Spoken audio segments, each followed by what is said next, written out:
Hello students, good evening. How are you? मैं परमजीत आज आप लोगों की इंग्लिश की क्लास लेकर आई हूँ।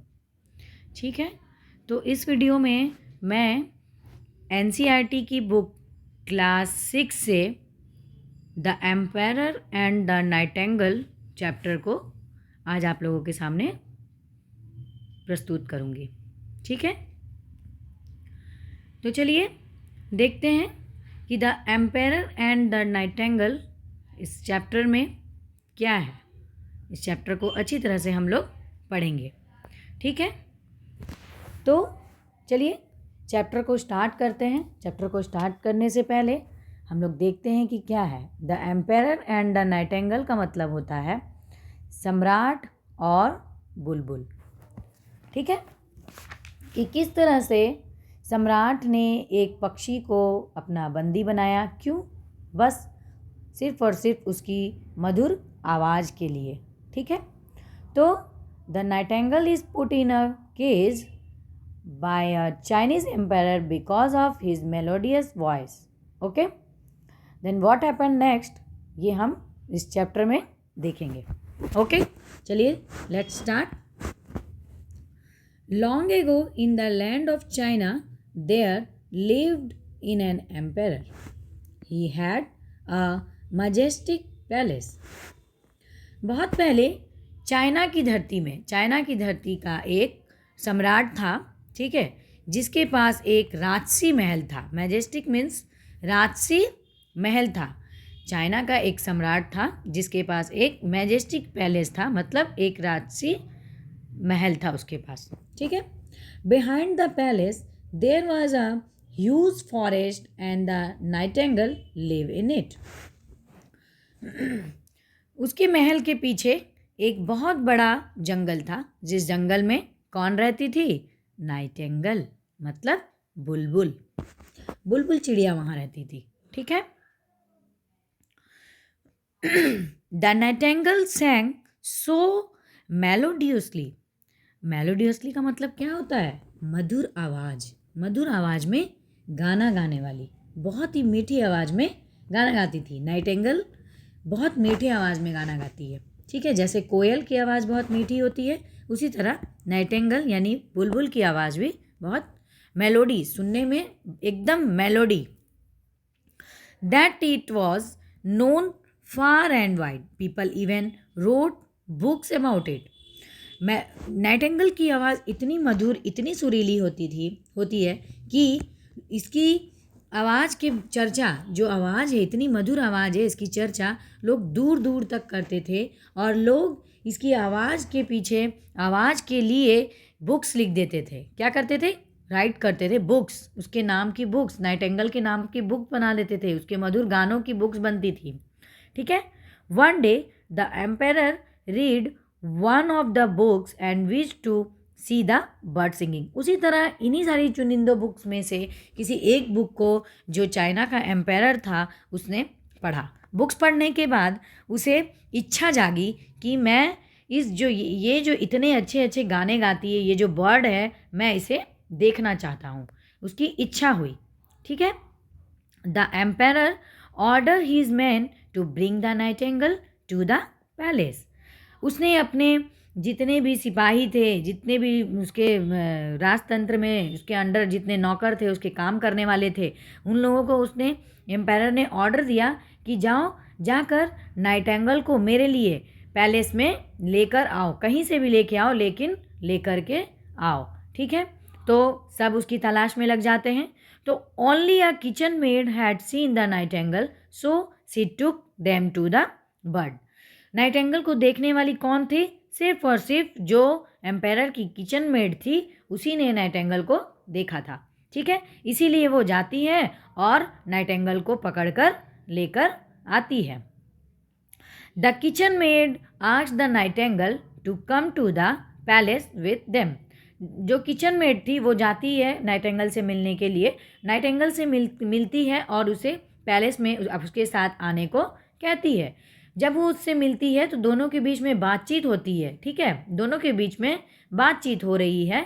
तो क्या बातचीत हो रही है कि जो नाइटिंगेल है, नाइटिंगेल पूछती है किचन मेड से कि why have you come here little girl, तुम यहाँ क्या करने आई हो। ठीक है, तो जो मेड थी वो कहती है कि our empire wish you to sing before him, मेरे जो सम्राट है वो तुम्हारा गाना सुनना चाहते हैं, तुम जो गाती हो इतनी मीठी आवाज़ में गाती हो वो उसे सुनना चाहते हैं। The nightingale agree to go to the palace with them, nightingale क्या करती है, नाइटेंगल उसके साथ जाने को पैलेस में तैयार हो जाती है।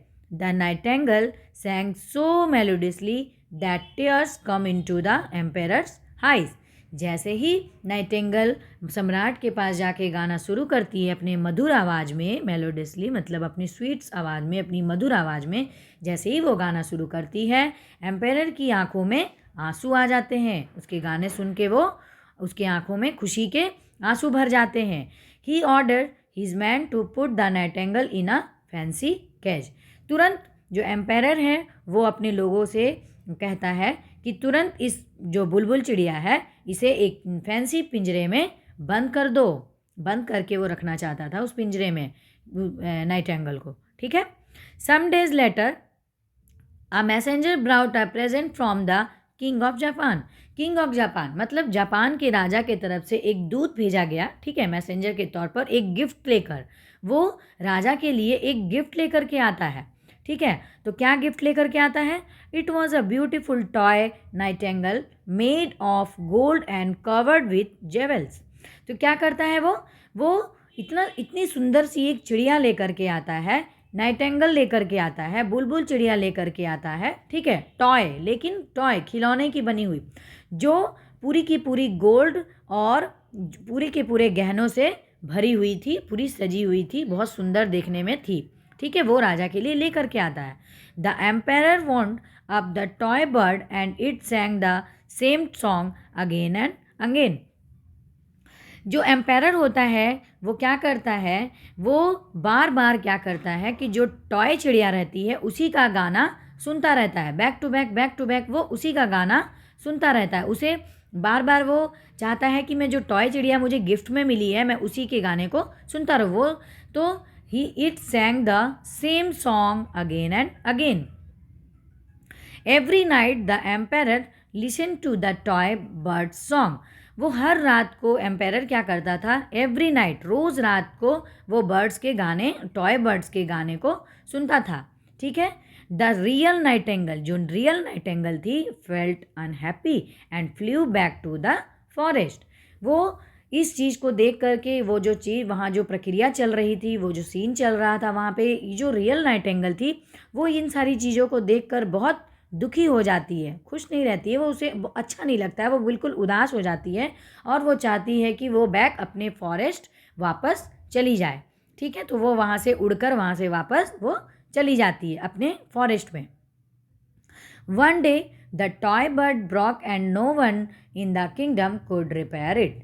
फिर एक दिन क्या होता है कि जो टॉय बर्ड है वो टूट जाती है और उस राज्य में, उस राजा के यहाँ कोई भी ऐसा मैकेनिक या कोई भी उस चिड़िया को, टूटे हुए बर्ड को बनाने वाला वहाँ पे कोई भी नहीं था। ठीक है, अब राजा क्या करेगा, द एम्पायर बिकम सैड। धीरे धीरे क्या होता है कि जो एम्पायर है, जो सम्राट है, इस बात को सुनने के बाद वो बहुत सैड हो जाता है। His only wish was to hear the melodious music of the nightingale again.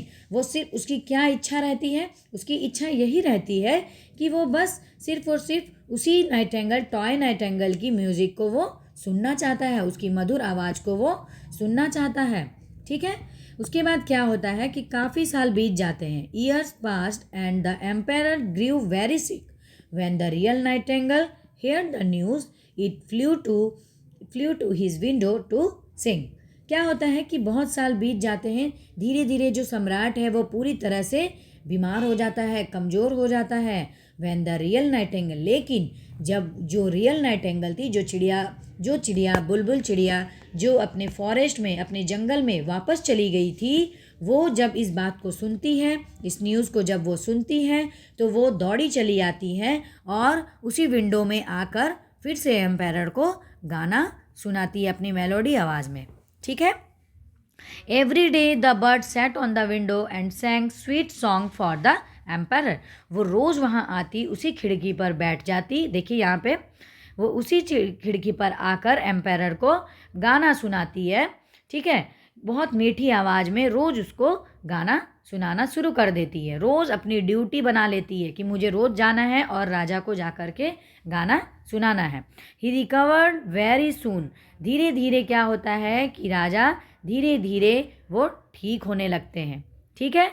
The emperor pleaded the nightingale to come back to the palace and stay in the cage. फिर वो क्या याचना करता है, जो सम्राट है वो नाइटिंगेल के सामने जाके अपनी याचना प्रकट करता है, अपनी इच्छा को वो बताता है कि प्लीज़ नाइटिंगेल तुम वापस आ जाओ, वापस आकर मेरे पैलेस में रहो और पिंजरे में फिर से रहो, ठीक है। The nightingale refused to stay in the palace but promised to come to the window every night to sing and it did। ठीक है, तो क्या होता है, नाइटिंगेल वहाँ पैलेस में आने से तो इनकार कर देती है राजा से, लेकिन सम्राट को वो मना कर देती है आने से, लेकिन वो प्रॉमिस करती है कि मैं एवरी नाइट, मैं रोज़ रात को आऊँगी और आपको वहाँ पे आके गाना सुनाऊँगी, ठीक है। तो इस तरह से क्या होता है कि जो रियल नाइटिंगेल थी उसकी भी इच्छा पूरी होती है और सम्राट को जो मेलोडी आवाज़ सुनने की हमेशा इच्छा बनी रहती थी, वो चाहता था कि मैं हमेशा नाइटिंगेल की मधुर आवाज़ में उसी गानों को सुनूं, तो उसकी अंत में उसकी ये भी इच्छा पूरी हो जाती है, ठीक है। तो आप लोगों को स्टोरी सुनने के बाद कैसा लगा, कैसा फील कर रहे हो आप लोग सुनकर, ठीक है। तो कैसा आप फील कर रहे हो, कैसा आपको लगा स्टोरी सुनकर, समझ में आया या ना आया, ये आप कमेंट में ज़रूर बताएं, ठीक है। वीडियो को ज़्यादा से ज़्यादा शेयर करें। वीडियो में अगर आप नए हैं तो चैनल को सब्सक्राइब करना बिल्कुल ना भूलें, ठीक है, ताकि हम लोग आपको इसी तरह से और भी दिलचस्प कहानियाँ सुनाते रहें। नाइटिंगेल और एम्पायर की जैसी स्टोरीज़ आपको हमेशा सुनाते रहें, ठीक है। इस सेम चैप्टर की जो क्वेश्चन आंसर है वह मैं आपको नेक्स्ट वीडियो में ज़रूर दे दूँगी। नेक्स्ट वीडियो में अच्छी तरह से एक एक क्वेश्चन के आंसर को मैं आपको समझा दूँगी, ठीक है। तो अभी तक के लिए बच्चों बाय बाय, थैंक यू, जय हिंद, जय भारत।